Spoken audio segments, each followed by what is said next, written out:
C'est un grand jour pour deux raisons, d'après moi. La première, ça marque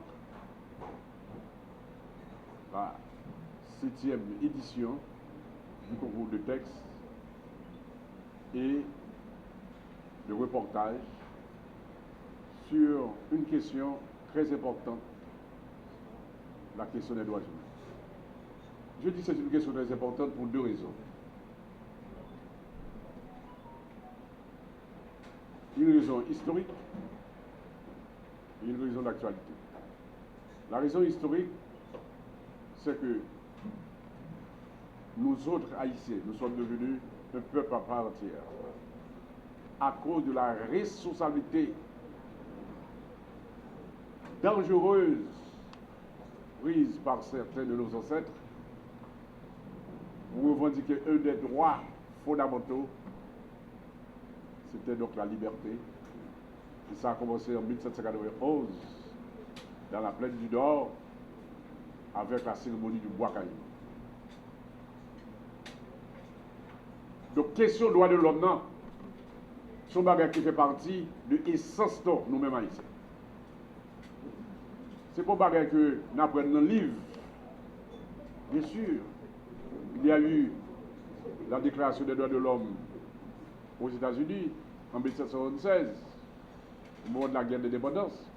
Bien sûr, il y a eu la déclaration du 26 août 1789 par l'Assemblée nationale de France,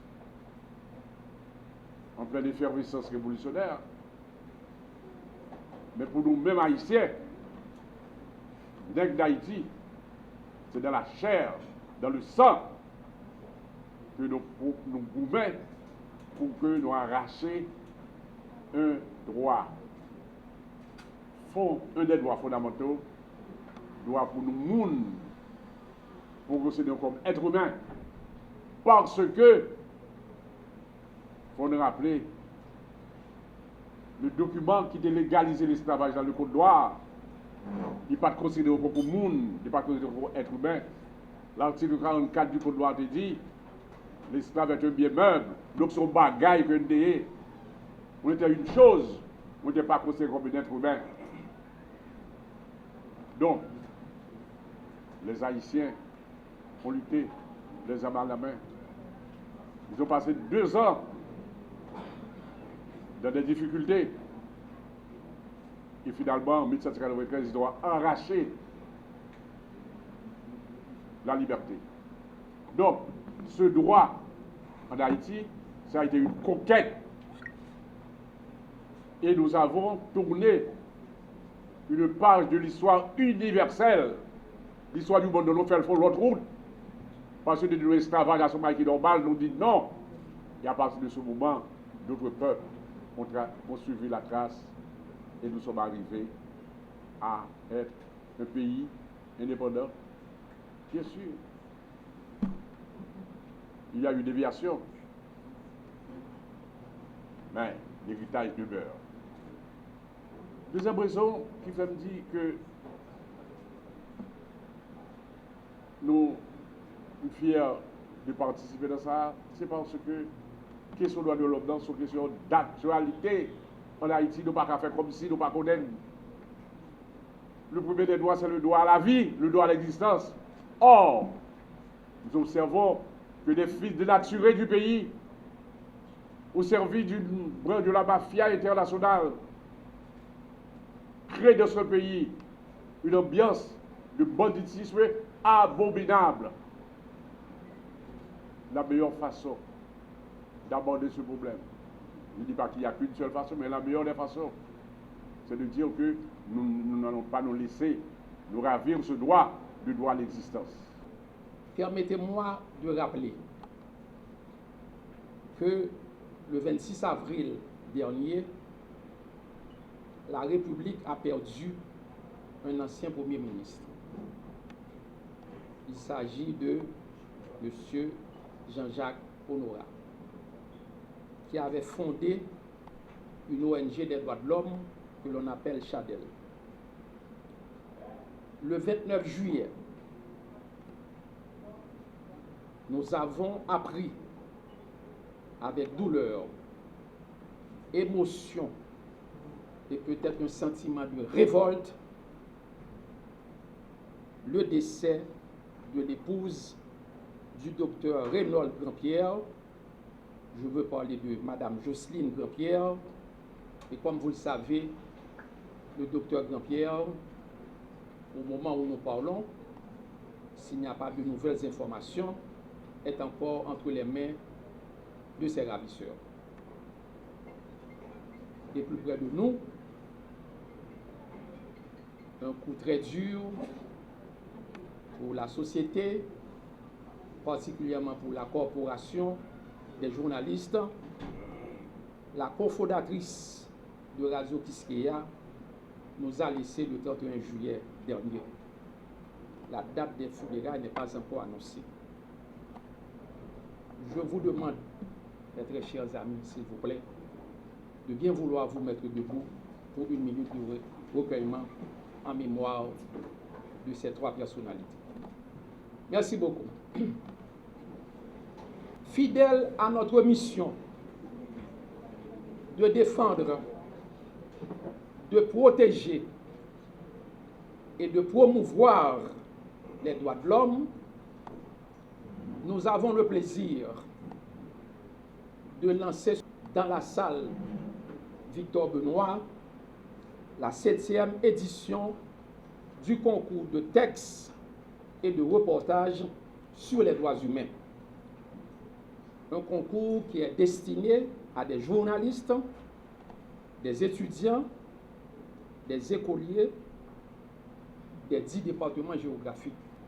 Et pour le lancement de la 7e édition,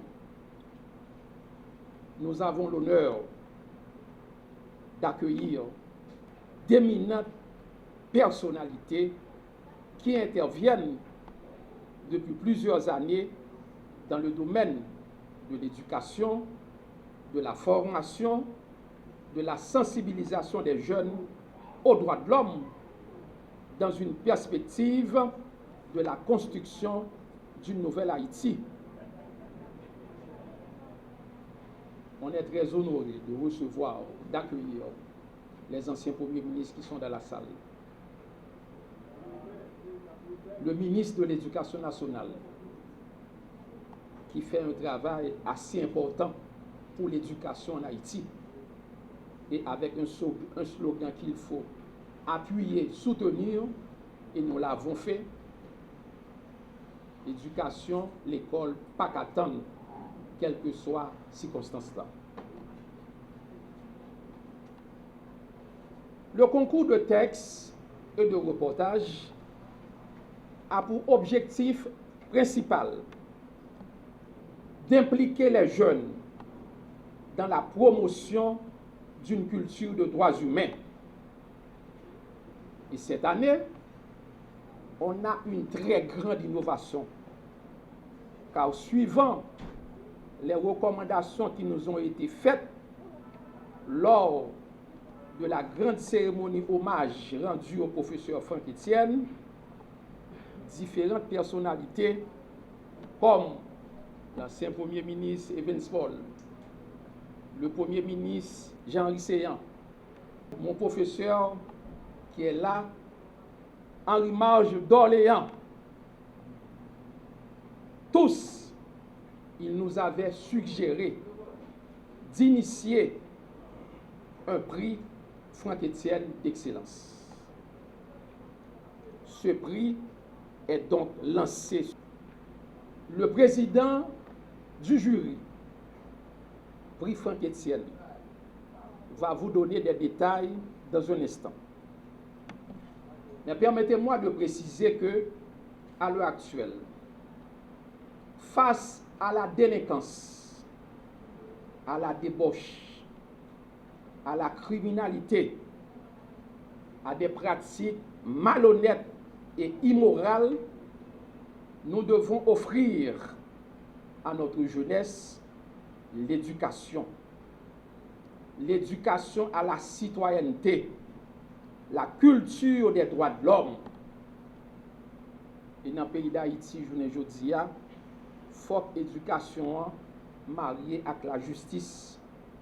Parce que, plus grosse solution, pour ne pas dire l'unique solution à problème que le pays a traversé journée aujourd'hui, il doit passer par l'éducation.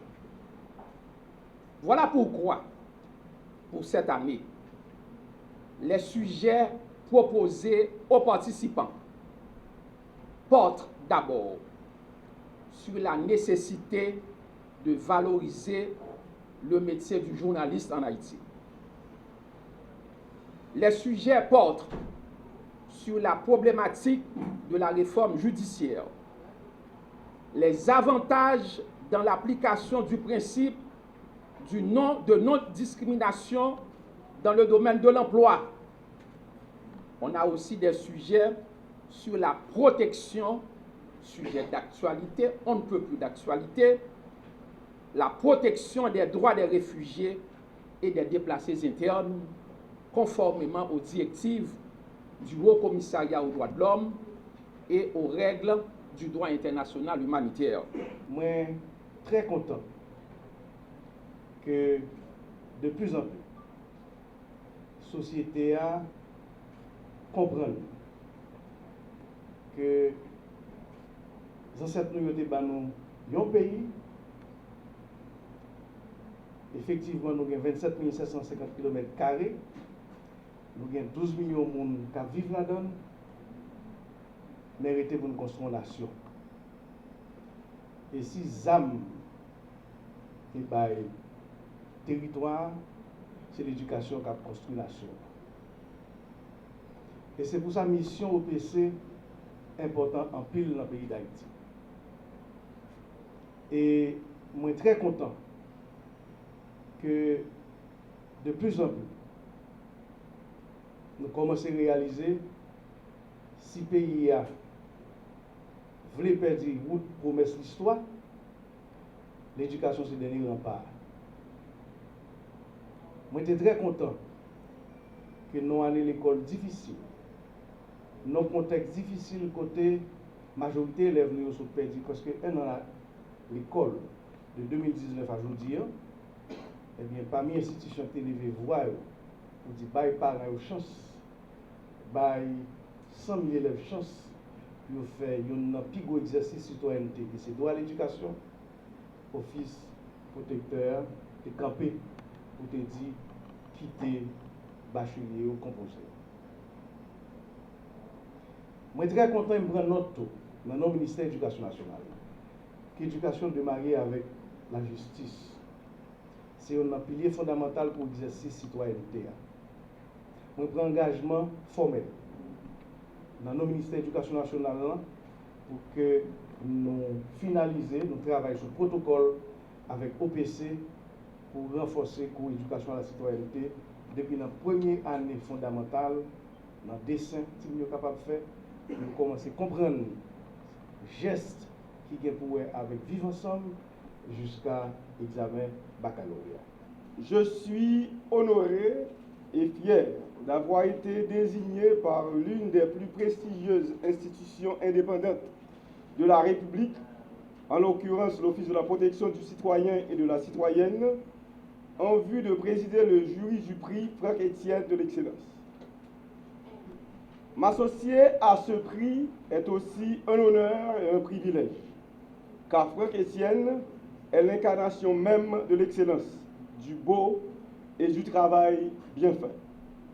Notre Franck-Étienne national, qui se passe de présentation, est un modèle qui mérite d'être pérennisé et présenté à la jeunesse, à la postérité, comme étant le modèle d'excellence à suivre. C'est probablement dans cette optique que la Fondation Canez et Image Marketing, en 2006, ont désigné Franck-Étienne comme étant trésor national vivant. Penser l'excellence, c'est penser à notre immortel Franck-Étienne.